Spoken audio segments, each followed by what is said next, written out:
Blah, blah, blah. We're talking about vampire designs today. Vampires have been around for a really long time. And in movies, they've been around for over 100 years. No two vampire design looks the same, but they fall under two different categories: animalistic or humanizing. I want to go over some examples of each and go over how both work and what kind is my favorite.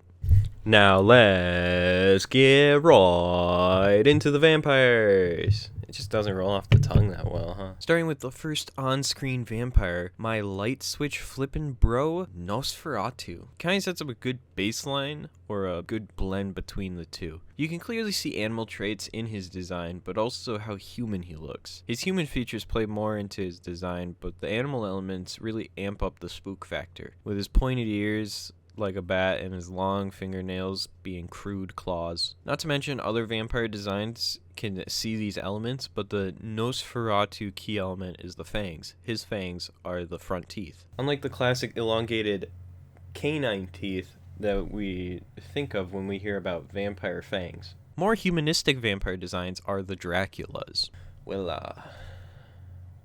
get to you later. Some for this video are the ones played by Luke Evans, Richard Roxburgh, Christopher Lee, Gary Oldman, and the iconic Bela Lugosi.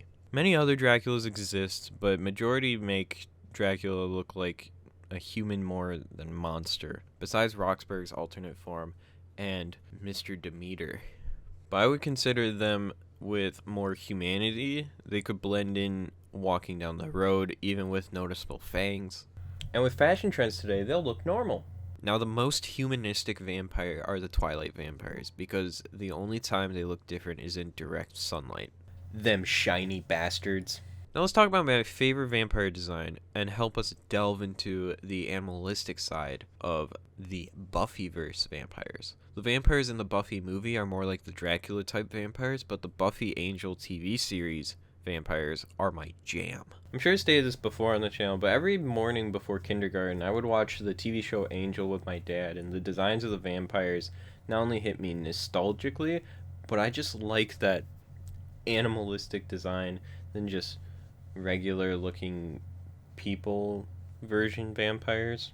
The vampires in the Buffyverse are modeled after cats. The eyes, how the brow line curves in towards the bridge of the nose. Even the teeth aren't classic fangs, but feel more like a type of shark tooth. Now on to a lackluster movie from last year, but it also had one of my favorite vampire designs in the past year, Morbius. Say what you want about this movie. I know I still gotta record my video covering the movie, and that I just still have the joke video. But that's not the point, okay? This design got me hyped for this film. I was let down by the generic origin story, but I loved the design. It is a great blend of human and bat. The fangs and the sounds the vampire's form made, just how it moved too, all adds to it being my personal favorite in animalistic vampire designs. Now we're going to delve into the more animalistic designs, where the human elements are there, but when you look at it, you go, that's not a human, or human adjacent. Roxburgh's Dracula is back because his Dracula has this bigger bat creature form that looked like a mutated bat human hybrid with huge wings. And we get to Dracula in The Last Voyage of the Demeter.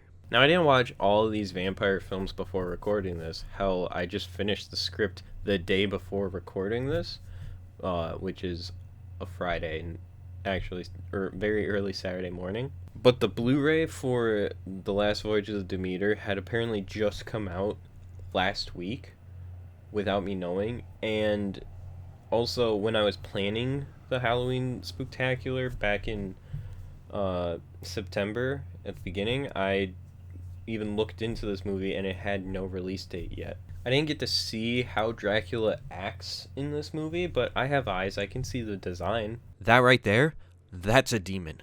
A cold-blooded monster from across the sea, vicious, flesh-eating. The human aspects this fucker has is it's bipedal. At this rate, it's a huge bat with human-like body parts. I would hate to come across this Dracula. I wouldn't want to run into any of these vampires, but the point still stands. Now, which is better? Honestly, it depends on the story you want to tell. If you want the vampires to be able to have the ability to blend in to get their victims, go with a more human design.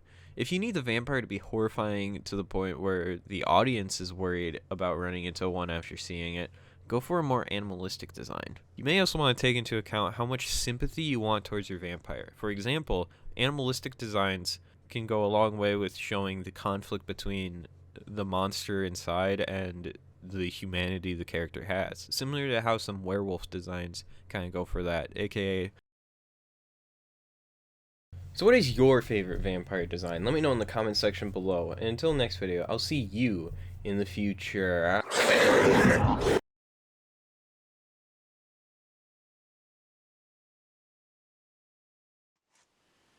Hello, people, Space Aliens. Yeah, it's me. And I need to tell you about Helios. So if you didn't know, we got some new merch. I actually got one of the new ones right now. If you're wondering, I'm in my closet because there are some monsters coming after me. And it's because I didn't have the Helios merch for half the month. And if you don't get any yet, there might be some ghouls outside your door looking for you, wondering why you didn't get the Helios Slasher shirt only at HeliosBrand.com and only for this month. You might also have some vampires outside your door wondering why you passed up on the Helios Ecto shirt, most popular one among my friends in that, for... what? I'm currently wearing the Helios Slasher merch right now, and I'm gonna say, this is the hooded long sleeve, and it is very, very comfortable. So what are you waiting for? It's only available till Halloween. Go to HeliosBrand.com and use the discount code HeliEve10 to get 10% off your purchase on any of the items. I gotta go.